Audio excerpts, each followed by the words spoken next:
David Carradine is sitting alone in his apartment when the phone rings. The voice on the other end says 5 words that change everything. I want you for Bill.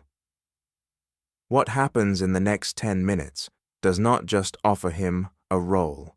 It explains why 20 years of failure was the only path to this moment.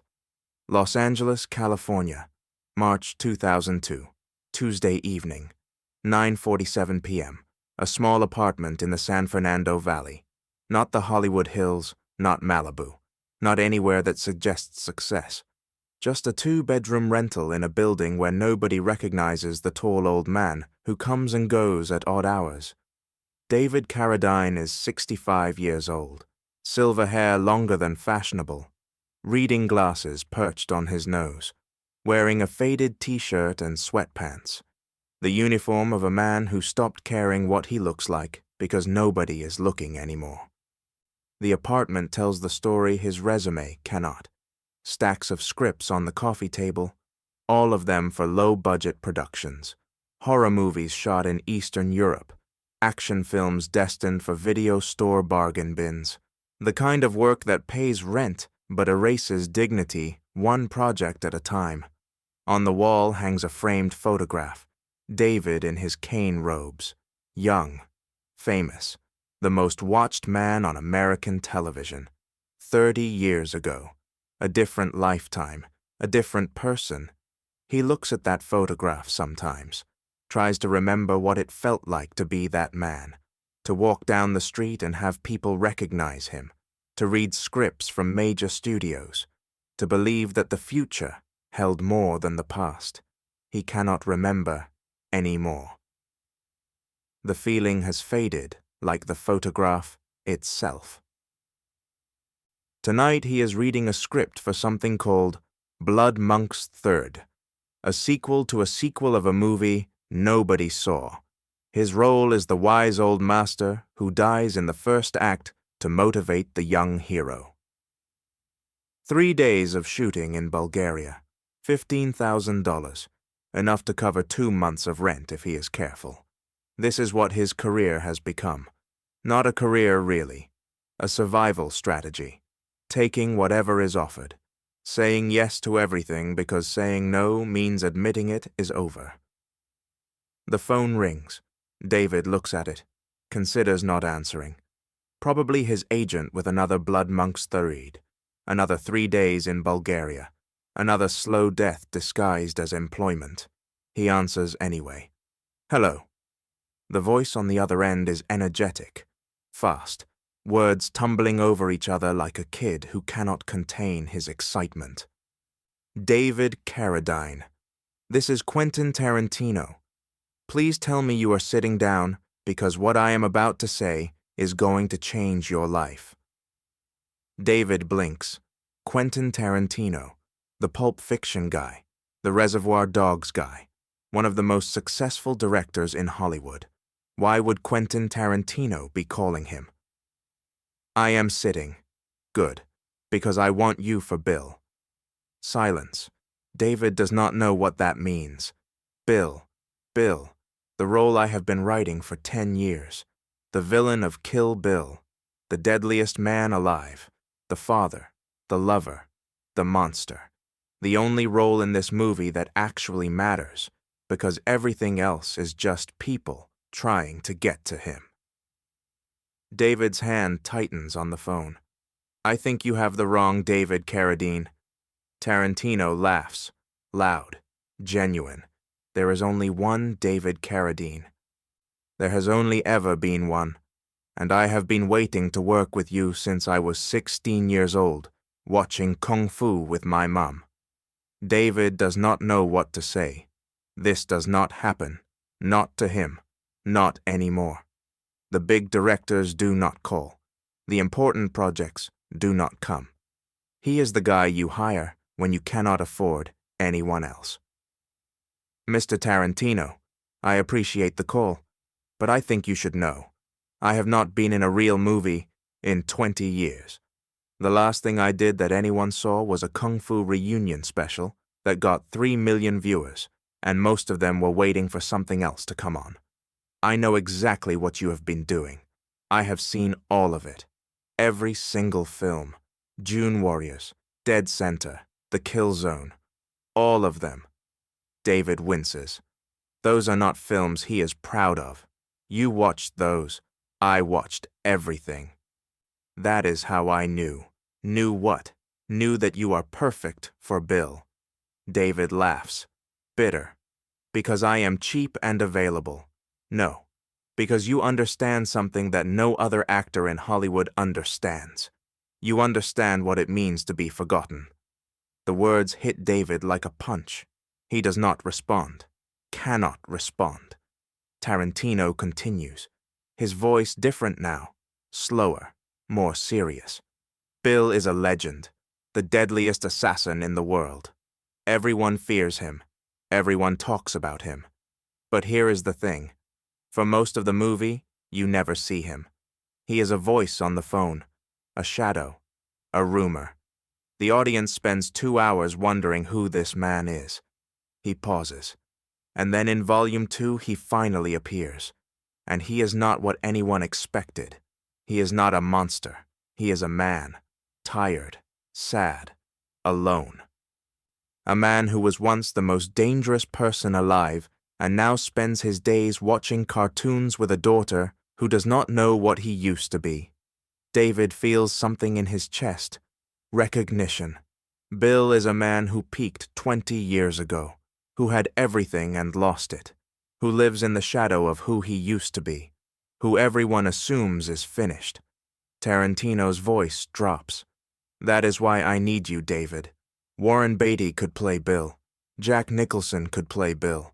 They are better actors than you. More famous, more bankable. Studios would kill to have them. Then why me? Because they have never been forgotten. They have never sat in a small apartment reading scripts for Blood Monks III, wondering if anyone remembers their name. They have never looked at an old photograph and tried to remember what success felt like. Silence on the line. You have. You know what Bill knows. You have lived what Bill has lived. Warren Beatty can act like a forgotten legend. You are a forgotten legend. David's eyes are wet. He does not wipe them. That is not exactly a compliment. It is the highest compliment I can give. I do not want an actor. I want the truth. And you are the only person in Hollywood who can give me Bill's truth, because it is your truth too. David is quiet for a long moment, processing. 20 years of rejection. 20 years of wondering what went wrong. 20 years of believing the lie that his best days were behind him. And now this voice on the phone telling him that all of it, every humiliation, every failure, every script for Blood Monks III, all of it was preparation for this moment. Mr. Tarantino. Quentin, please. Quentin. Why did you wait? If you have wanted to work with me since you were 16, why now? Because Bill was not ready. And honestly, neither were you. What do you mean? 20 years ago, you were still David Carradine TV star. You still had something to prove, something to protect, an image to maintain. You would have played Bill like a character, like a performance. He pauses. Now you have nothing left to protect, no image to maintain, nothing to prove to anyone. You are just a man who survived. That is what Bill is. That is what I need. Not acting, being. David looks around his small apartment, the stacks of cheap scripts, the faded photograph on the wall, the evidence of a career that should have ended a decade ago. You are asking me to use the worst 20 years of my life. I am asking you to transform them, to make them mean something, to prove that they were not wasted, that they were leading somewhere, to this, to Bill, to the role that was always waiting for you. David closes his eyes.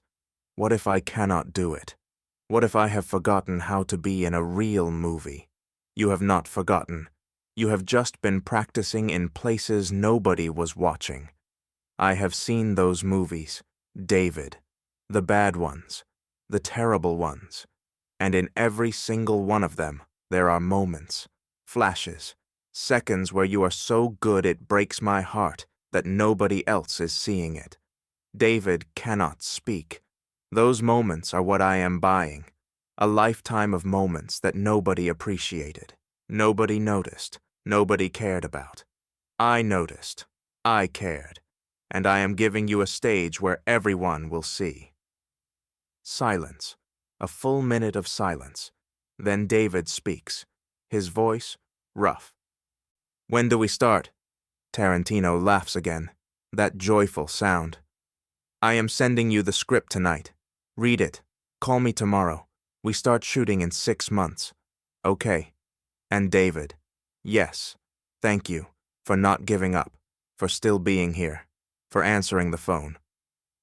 David looks at the photograph on the wall, the young man in the cane robes. Thank you for seeing what nobody else could see. He hangs up, sits in the dark apartment. The script for Blood Monks III still on his lap. He picks it up, looks at it.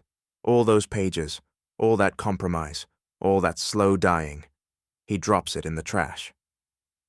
6 months later, he is in Beijing, filming Kill Bill, working with Uma Thurman, working with a budget larger than every film he made in the last decade combined, working with a director who believes in him.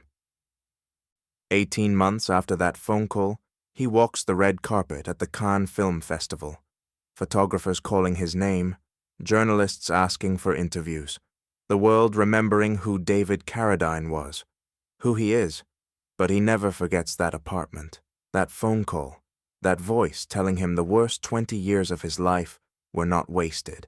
They were preparation. Quentin Tarantino did not save David Carradine's career that night. He explained it.